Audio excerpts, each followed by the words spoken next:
Howdy, boys and girls, and welcome to Season 5 of the Carla and Crappy Show. Hi, Carla.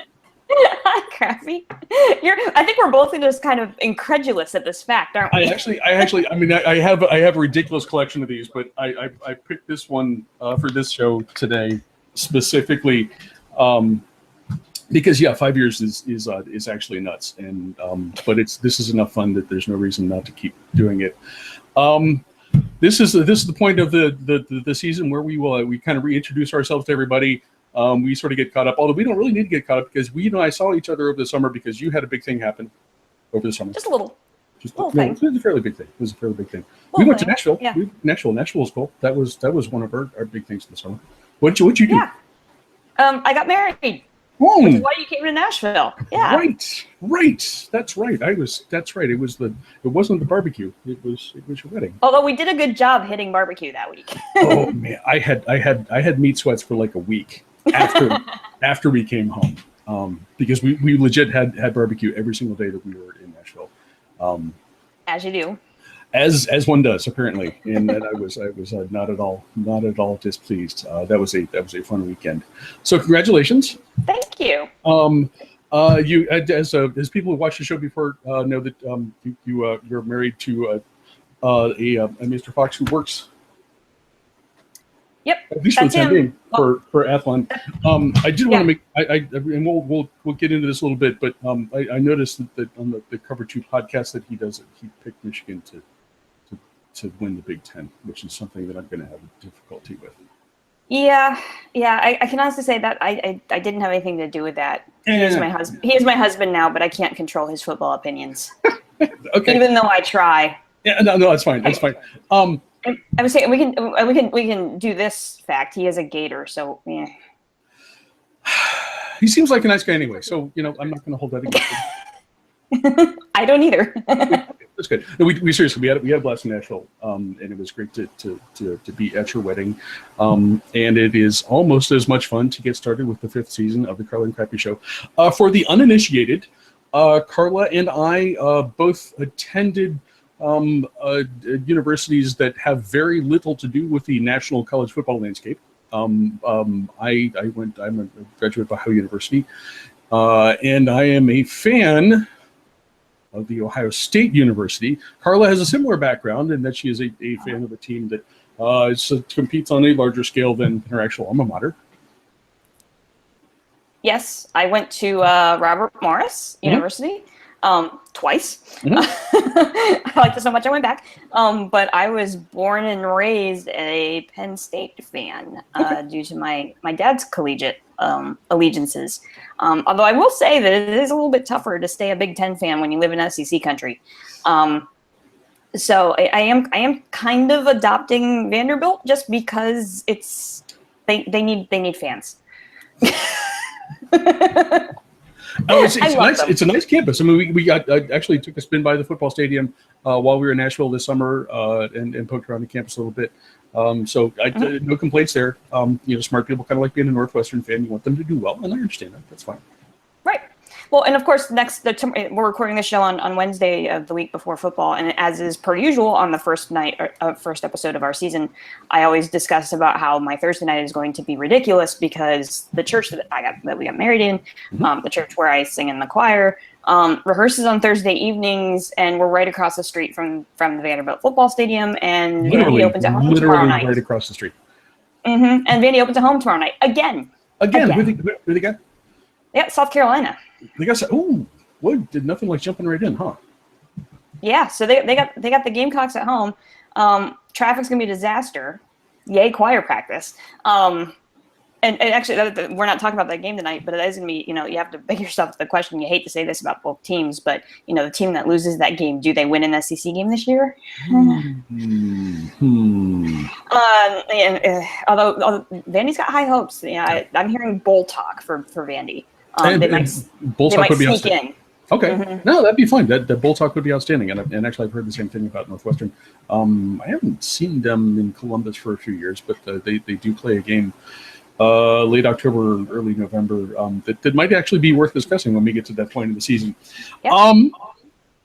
but as we do, and as we've done for a couple of years now, since the postseason, college football postseason format has changed, we have an opportunity that we are I think are legally and technically bound to abide by, to pick an early Final Four. I went back and looked, and actually I left those notes someplace else in the house. But I know you picked 2 Final Four teams correctly last year. I picked only 1. So we're going to give it another shot this year, and I'm going to put the pressure on yours as a former actual sports writer. Tell me, she's John. You're welcome. You're welcome. You should expect this by now. Who do you think, as you look, who are going to be the Final Four teams to make the college football playoff? So I've got, and this is cheating. I do realize this, because there's a little bit of a logic behind this. I've got 1, 2, 3, 4, 5. I've got 7 teams that could make a claim to it early on. Okay. And I think a lot of it's going to come up to actual head-to-head matchups. Mm-hmm. So I'll talk through it. It's a good thing. And, yeah, it is a good thing. And so I'll talk through kind of where I'm thinking. So the easiest one for me to put in was Alabama, because until somebody tells me not to, I'm going to. I mean, 4 out of the last 7 national titles. I mean, come on. And they look good again. We're going to talk about them here in a little bit. I think your Big Ten champion gets in, and I think that comes down to your Buckeyes in Michigan. So I think the winner of your lovely game at the end of the season is going to have the rights to that. Right now I say Ohio State wins that game. Mm-hmm. I just, on paper, I'm still not completely sold on Michigan. I can see how they can run the table and have that game be even more huge than it always is. But right now I lean Ohio State. So Alabama, Ohio State. I think the winner of the Florida State-Clemson game gets in. Those 2 teams, really, really good. Right now you've got to give the upper hand to Florida State, I think. But hey, I jumped on the Clemson bandwagon. I jumped on the Clemson bandwagon last year. I know we've been talking about Clemson for like 3 years now, and they were so close last year. They were so close. They were so close last year, and I still think and I'll explain how I think they can still get in, because the other teams are kind of the outlier. The other team that's an outlier right now is Oklahoma, which if they could figure out their defense. Their offense is back for the most part. I think Oklahoma is going to be the strongest team in the Big 12. I think the Pac-12 beats up on each other again, like it did last year. And I think you're going to end up seeing that circular kind of, the Big 12 or the Pac-12 champion having 2 or 3 losses. So I think they're going to kind of eliminate themselves, which is interesting because if Oklahoma doesn't figure it out, you still have 4th spot in the playoff. Yep. And I don't think there's another team in the Big 12 that's going to be able to make an argument to it. So I think that then either Michigan or Clemson could then have an argument to get in that 4th spot. So I think this is a year where we're going to see 2 teams from the same conference get into the playoff. And this is going to sound ridiculous. I think it's going to be the ACC because I think Clemson gets in. Okay. I think your Final Four are going to be Alabama, Ohio State, Florida State, and Clemson. The other kind of variable there is LSU, but that's a Les Miles thing. You never know with Les. You don't have any idea. God bless Les. You never really know what's going to happen down there. And if they pull it together, then you could end up with 2 SEC teams. But I think for right now, I'm going to go with the 2 ACC, which feels ridiculous at the moment because of the strength of the SEC. But I just see that's kind of the way it's going to shake out. So those are my 4. Okay. The thing about LSU is actually interesting, and we joke about Les a lot on the show. But I do wonder about the mindset of the team and everything that's going on in Baton Rouge this summer with the flooding, and they have a not automatic game to open up in Lambeau freaking Field against Wisconsin. That crowd is going to be rabid. And that could be an interesting test for them. But that's an aside. When I went back and looked at last year's first show, I said something about Alabama not really knowing who's going to be playing quarterback, and who knows what's going to happen with them.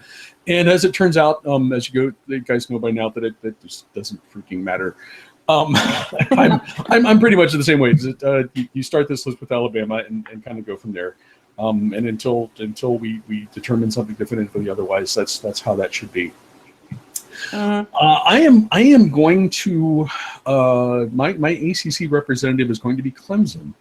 And I think that's just kind of on the strength of how Deshaun Watson finished the season last year. And he definitely peaked late. The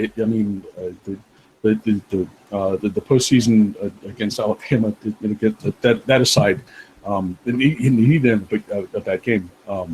But I think it felt like he figured things out. And that's something that if Clemson can keep that rolling, I see them as maybe just a step or a half step above Florida State, and that gives them an edge there. This is me being old fashioned and almost 50, and a traditionalist and all those other things. Christian McCaffrey and Stanford. Nice. I am absolutely fascinated by. They have it's not a typical Pac-12 West Coast kind of offense, but they traditionally play a very physical game, which I like. They have I think McCaffrey's. Here's a bonus prediction: McCaffrey will win the Heisman Trophy, and so I'm going to give them that third slot in the Final Four. And then, come on, guys! I gotta put Ohio State in fourth slot. It's tough. It's not automatic. I mean, at Oklahoma in week 3, road games against Wisconsin, at Penn State, at Michigan State in November. Michigan game is at home, but that's the only big game that Ohio State has at home this season. So it will not be easy. What you have to hope, and what I have to hope anyway as a fan, is that the young talent. I mean, the Ohio State talent when it matches up against anybody in the country, but there are so many youngsters on that team. You hope JT Barrett can show some leadership, and you hope the youngsters learn quickly because after Bowling Green in Kentucky, you got to travel to Norman, Oklahoma, and we'll find out then. Certainly, we'll find out then. But for right now. You got Alabama, Clemson, Stanford, and why not my Ohio State Buckeyes? There you go. We'll see where we are in 12 weeks, 13 weeks. Just we'll still be talking in November, and but I'm willing to bet the team that we're still going to be talking about is Alabama. probably. Oh, jeez, it never changes. It doesn't. We have actual football to talk about too, and that's the cool thing. We've actually, I did not watch the game in Australia. Did you get to watch any of it? I watched like a quarter and a half of it. Okay. And then fell asleep. And then, well, yeah. There will be no falling asleep on Saturday. I will be in Columbus at noon on Saturday for Ohio State and Bowling Green. It will be cool if I could sit down and watch. Number 3 OU again at number 15 Houston. Oklahoma's an 11-point favorite, and this is an intriguing matchup because Houston was kind of one of the hot. Houston was kind of the hot non-power conference team a year ago, and I'm obviously the Tom Herman fan. In part because of his role in Ohio State's most recent national championship. What do you think about this one? I love this game. And the fact that we first of all, the opening weekend is really, really, really good this year. And that's something that we've desperately wanted for a long time. So it's nice to actually have some real football games to talk about this weekend. Other unusual thing is that this is a game that on a normal weekend would probably get a lot of, a high level of interest. This game's at noon Eastern. Like, we can't complain this week about there being a bad game at noon, which is what we always joke about. Like, you sleep through a noon game and turn the TV on at 3:30. Yes. Like, we don't have that this weekend. This is a really good game. Like you said, Houston was kind of the darling of the New Year's Six Bowls last year. And we talked about them pretty extensively when we did our previews on then they played Florida State on, would Florida State have any motivation whatsoever to come out and play that game? And we both kind of agreed that the answer was no. And then for once in our lives, we were right on that one. We're not right all that often, but I'm happy about that. We were right on that one in that Florida State kind of laid an egg and Houston came out and really showed their stuff. It's an interesting situation for Houston this year. They're returning their starting quarterback who was just the second quarterback last year, one of two quarterbacks that threw for more than 2,000 yards and rushed for more than 1,000 yards. The only other quarterback to do that was Deshaun Watson. So some of the things I've been reading about, Houston kind of trying to build upon their amazing year last year is that some people are even saying Greg Ward could be a sleeper Heisman pick, depending on how his year. Now, of course, he plays in the American. That's going to be a little bit of a stretch to get him there, especially because Houston is predicted, if you look, to pretty much run away with the American. There's not really another team that's really expected to compete with them. They are a step above everybody else, no question. Yeah, this is a weird spot for them to be in, to play a game this big in week 1, and you almost have to think that they're going into this game thinking our playoff hopes ride on week 1, because if they win this game, if they beat Oklahoma, they're suddenly in the conversation early in the season that if they can, run the table in the American, they've got their signature win now. If they lose this game and they still run the table, everyone's going to say, yeah, but they lost to Oklahoma. Yep. And, so this is a big game for them, and again, they're in that same situation they were in at the end of the year last year, coming in overly hyped for this game. Defense is a big question for them. They lost a lot on defense, and they're going up against Oklahoma's air raid offense, which also has some questions because they lost Sterling Shepard, their leading wide receiver for Oklahoma. But they've got Baker Mayfield back at quarterback. They've got the best. This is like the all names show. I love dropping these names. Samaje Perine. I got to say it in week 1. Yes, Samaje Perine. And I mean, and that's a fun offense to watch as long as Mayfield's got somebody to throw the ball to. Yes. And as long as they get that figured out, that's gonna be a fun offense. They've got defensive questions too, which is the reason why people are hesitating on them for playoff pick. That's sort of why I sort of shied away. Yeah, and that's why a lot of people are shying away because, they lost a lot on defense. So this could, in theory, if you've got a Houston team that lost a lot on defense and an Oklahoma team that lost a lot on defense, this could be a really fun game. I still think Oklahoma's got the edge in this game, but my heart's pulling for Houston. I mean, come on, right? Oh, yeah. I mean, you've got to hope for these smaller conferences to finally kind of see this parity in the playoff that we're hoping for. You've got to hope for the smaller guys, and they're not a smaller guy, but you got to hope for the smaller guys to win games like this and go out and make statements. And they're playing at home, essentially at home, even though it's at Reliant Stadium, I think, or down the street. It's not on their campus, but I mean that's a home game. Although Oklahoma travels well, so I think Oklahoma on paper has the team that can win this game. But gosh, go Cougars! Just because I really want that game to be entertaining. Now, an interesting thing here is that Houston is one of the teams that the name comes up when you talk about Big 12 expanding. Cincinnati is another that I hear a lot, which would be interesting for my personal fandom. Does that play a part into this at all? Do you think? I mean, does Houston look at this game and think, can we play with these guys? That's an interesting question. I don't know if they're going in. I don't even know if that's on their radars when they're going into this game. But you've got to think if they go in there and they beat Oklahoma, that's going to make the Big 12, backers say, they might not be a terrible addition after all. Yeah, it's an interesting thing to think about, and an interesting extra dimension of this game.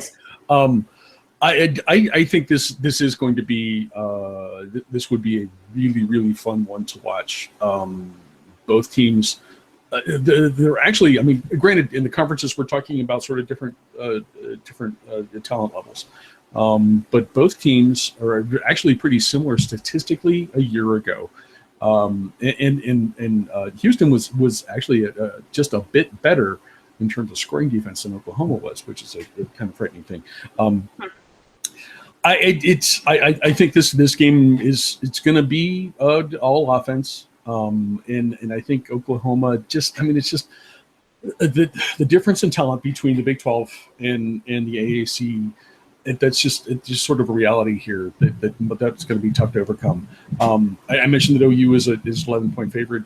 I think the game's going to be tighter than that. I think it's going to be closer. Yeah. But Oklahoma, I believe, is going to win this one. We have another. These are interesting because they're just sort of neutral-ish site games, and they feel a little bit like bowl matchups. Season opening bowl game number 2 is a USC versus Alabama in the Jerry Jones Dome in Dallas. USC is ranked 20th. Alabama, of course, is number 1. And Alabama's 11.5-point favorite. What do you see here? Well, we kind of already talked a lot about Alabama. And the same thing that, here we are entering week 1 and we don't know who Alabama's quarterback is. Stop me if you've heard that one before. And last year, again, we've already talked about this. It didn't matter. And here we are again in 2016, and I'm going to go out on a limb and say it doesn't matter again, because that defense is still just ridiculously good. And as long as they can score just enough points to stay ahead, I mean, that was their logic last year. It worked. It won them a national title. And the offense actually, as the season went on, actually did, it was a pretty potent offense too. Took a couple weeks to get going, but I think the exact same lather, rinse, repeat for Alabama. That's going to be the recipe this year. Rely on their defense in those first couple of games to hold the opposing offense down so they can score just enough points to hold on and win the game. The one interesting thing for Alabama this year, though, they don't know their starting quarterback. They also need to secure a running back. We can't underestimate the loss of Derrick Henry. No. You lose the Heisman winner in the backfield. Now, they'll find somebody because they're Alabama, and they will. But it's just one of those things that I think those first couple of weeks, it's interesting that they're starting with a ranked opponent. That might expose some of that. But USC. Max Brown starting at quarterback. Kid's got an arm. Yeah. And he showed that a couple times last year. The big question with him is can he throw it accurately? That's always been a knock against Max Brown, is that he can throw the ball a million yards, but he can't hit a target. And that's going to be the key to success for USC this year. They've got, again, another good name, Juju Smith-Schuster. At wide receiver, who, if they could just get him the ball, they would be relatively okay on offense. Right. So that's going to be an interesting dynamic to see if they can get that figured out. USC dynamic on kick returning again, with Jackson returning kicks. So they got some explosive offense. They've got some explosive opportunities on special teams. They've got an offensive line that, for the most part, is returning intact. All good things. The big thing that's going to hurt them in this matchup is there are huge questions on the defensive line. Yeah. And that's not something that you want going in for Alabama. It's just, now the secondary is solid. They've got a solid secondary, but against Alabama, that doesn't matter. Right. Because that's strength against weakness, which tells me this is an Alabama win. And I don't think it's going to be as close as people think. I think Alabama is going to win this relatively convincingly, even if it's a little close in the first half. I think they're just gonna keep pounding and pounding and pounding. And they're gonna wear them down. The other dynamic we haven't even mentioned is the whole Lane Kiffin thing. Yeah, I just came across that when I was getting ready for the show. And the notion that he would go to Auburn, and that's something that we would have to talk about now. That's fun. I'm not a super big Lane Kiffin fan, and I'm not a super big Nick Saban fan. So I will be curious to watch when I get to watch Alabama play, just to see what the sideline dynamic looks like. Yeah. It's never seemed as super friendly from a distance, and that'll be fun to see how that goes. And it'll be interesting. It's one of those times that you wish Saban would let Kiffin talk, because going against USC, I would love to get a Kiffin soundbite this week. His former team, just one. Saban, just let him have one, please. As a journalist, that would be awesome. It'll never ever happen. It'll never happen. I have some advice for Alabama, and I don't know if this is something, Coach Saban, that it would be helpful for you. The three guys vying for quarterback, they're listed on Nick's depth charts: Jalen Hurts, Blake Barnett, and Cooper Bateman. I know nothing about these guys. I have no idea. My suggestion for Coach Saban is that Cooper Bateman has the most Southern-sounding name. Therefore, he should be the first one to get a shot as the starting quarterback at Alabama. Probably is that am I, as someone who's lived in Nashville for a while, am I assessing this correctly? That is a solid assessment, and actually, based on what I read this afternoon, he is actually the leader in the clubhouse to be the starter. So I think you and Saban are right here. That's Nice. The other thing is, a tailback by committee doesn't matter quite as much, and actually, it doesn't matter. Actually, who's going to be starting at quarterback for Alabama? Run the ball, play awesome defense. The thing with Southern Cal's defensive line is just a big bad sign, because there's going to be dinks and dunks in Alabama's passing game, but that's all Saban and Lane Kiffin are going to ask the quarterbacks to do. This will be run the ball, and Bama is going to win handily. I think covering 11.5 pretty easily. We have one more game. I never did look up to see if this was Sunday or Monday, but I do know it is being played in Camping World Stadium in lovely Orlando, Florida. I'm not sure who the genius was that decided that changing the name of the Citrus Bowl to Camping World Stadium was a good idea. But we have number 11 Ole Miss at it's again neutral site game against Florida State, number 4. Florida State is a 4.5 point favorite. Man, this is a fun one to try to figure out. Ole Miss has been at least partially a player in the SEC recently. Florida State, you got to think about as in terms of Final Four. What do you think? So this is a fun matchup on the field or off the field? Yes. and that's kind of that's kind of the drama heading into this game, is that both programs have had so much drama off the field in the offseason that it's are we really ready to sit down and play some football? Here's hoping. Ole Miss, I love this stat about welcome to the SEC West, right? So Ole Miss ranked number 10 in the country, but third in their own division, behind Alabama and LSU. That's welcome to the SEC West. Right. One of the things that what's interesting with Ole Miss is that Chad Kelly came back after kind of flirting with the NFL, and he's actually, if you looked at all the quarterback situation, you could make a very solid argument that he's the top returning quarterback in the SEC, just based on his statistics from last year. But the big question is will he have anybody to throw to? They lost a lot of wide receivers, and everything that I've read says that the wide receiver position has talent potential. Usually plays out the way that you really want it to. So you might have a great quarterback, you might not have anybody to throw it to. We'll have to wait and see how that all shakes out. The other interesting thing that might come into play in this particular game for Ole Miss is they actually have one of the best kickers in the SEC, which you don't think that's a very big deal, but if it comes down to a game of field goals, which when you've got two teams like this where you don't know whether it's going to be a high scoring game or a low scoring game, and 4.5 point spread, right? I mean, being able to convert your extra points and hit those field goals when you need to, advantage Ole Miss. Kind of an interesting thing there. But yeah, as all kinds of off the field distractions, not really a neutral site. Those are all things that are going against Ole Miss.